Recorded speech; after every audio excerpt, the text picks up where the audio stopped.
પાડી આતંકવાદી જેવો વ્યવહાર કરતા હાલ વિડીયોગ્રાફર તેમજ ફોટોગ્રાફરો દ્વારા રેલી યોજી ભાવનગર કલેક્ટરને આવેદનપત્ર પાઠવવામાં આવ્યું છે। ભાવનગર શહેરના ફોટોગ્રાફરો અને વિડીયોગ્રાફર એસોસિએશન દ્વારા મોતીબાગ ટાઉન હોલથી કલેક્ટર કચેરી સુધી બહોળી સંખ્યામાં રેલી યોજી કલેક્ટર કચેરી ખાતે આવેદનપત્ર આપી ટી સિરીઝ સુપર કેસેટ વાળાના શારીરિક અને માનસિક ત્રાસથી તેમજ ફોટોગ્રાફરો તેમજ વિડીયોગ્રાફરોને આતંકવાદી હોય તેવો વ્યવહાર કરતા તેનો વિરોધ દર્શાવી આવેદનપત્ર જિલ્લા કલેક્ટરને પાઠવવામાં આવ્યું છે। ભાવનગર જિલ્લા ફોટોગ્રાફર એસોસિએશન આજે ટી સિરીઝના એકદમ વૈમનસ્ય ભરેલા રેડ કરી અને ભાવનગર જિલ્લાના દરેક ફોટોગ્રાફરો અને વિડીયોગ્રાફરો અને આ લાઇનને લગતા લોકોને પરેશાન કરી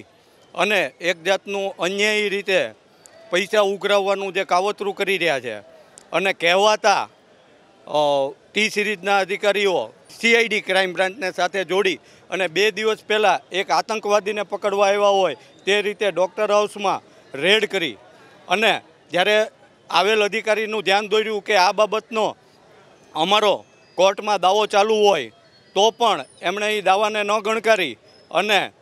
ત્યાં રેડ કરી અને દરેક વસ્તુ જપ્ત કરી અને એક એવો માહોલ ઊભો કરવા માગે છે કે લોકો દબાય અને આ એવો માહોલ ઊભો થાય કે દરેક લોકો પાસેથી 15,000 રૂપિયા વાર્ષિક ફી ઉઘરાવવી છે અને એમાં માત્ર એવું હોય છે કે જે સામાન્ય જનતાને ખ્યાલ નથી હોતો કે અમે લોકો વિડીયો ફોટોગ્રાફીવાળા એના જે ગીત હોય છે એ માત્ર લગ્નના પ્રસંગે ઓડિયો કરીને આપીએ એમાં 5-10 ગીત વાપરતા હોઈએ છીએ અને એ 15,000 રૂપિયા 4-5 જણાએ ભર્યા છતાં એને પણ કોઈ વસ્તુ મળેલ નથી હજી આજ સુધી 3 મહિના પહેલાં ભર્યું છતાં તો આ કંપની 15,000 શા માટે લે છે અને એને લગતી કોઈ પણ સુવિધા કેમ નથી આપતી। અમારો કોપીરાઇટ એક્ટ સામે વાંધો નથી પણ જે રકમ અને જે તરીકાથી માગવામાં આવી રહી છે એક દબાણ ઊભું કરી અને એક જે વાતાવરણ ઊભું કરી રહ્યો છે એનો અમે વિરોધ કરવા માટે આજે સમગ્ર જિલ્લાના ફોટોગ્રાફરો સ્ટુડિયો અને એને લગતા દરેક વ્યવસાયો બંધ રાખી અને ગુજરાત સરકારનું ધ્યાન દોરીએ છીએ। ગુજરાત સરકારનું એટલે ધ્યાન દોરીએ છીએ કે કોપીરાઇટ એક્ટ છે ઓલ ઓવર ઇન્ડિયાનો છે, કંપની ઓલ ઓવર ઇન્ડિયાની છે, માત્ર ને માત્ર આ છેલ્લા 1 વર્ષથી ગુજરાતમાં જ આ વસ્તુ કરવામાં આવી રહી છે અને એનો અમે વિરોધ કરીએ છીએ।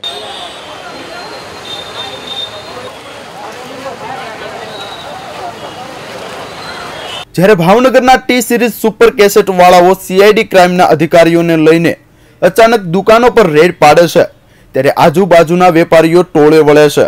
અને કોઈ પણ ફોટોગ્રાફર કે વિડીયોગ્રાફરની પ્રતિષ્ઠાને ખૂબ જ નુકસાન પહોંચાડે છે। જેને વેપારીએ ખૂબ મોટો ગુનો ન કર્યો હોય તેમ પૂછતાછ કરી અને વેપારીઓને ત્રાસ આપવામાં આવતા હાલ ફોટોગ્રાફર એસોસિએશન તેનો ઉગ્ર વિરોધ કર્યો છે। આજે ભાવનગર જિલ્લા ફોટોગ્રાફર એસોસિએશન દ્વારા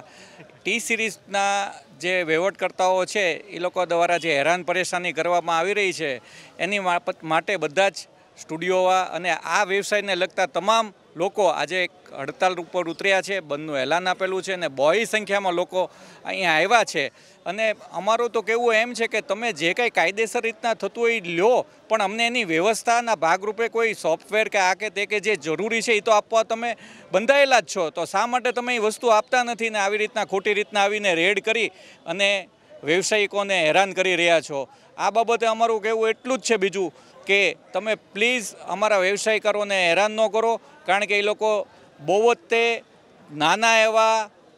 રોકાણથી આ ધંધો પોતાનો ડેવલપ કરી રહ્યા છે અને આવી મુશ્કેલીઓ એ લોકો સહન ન કરી શકે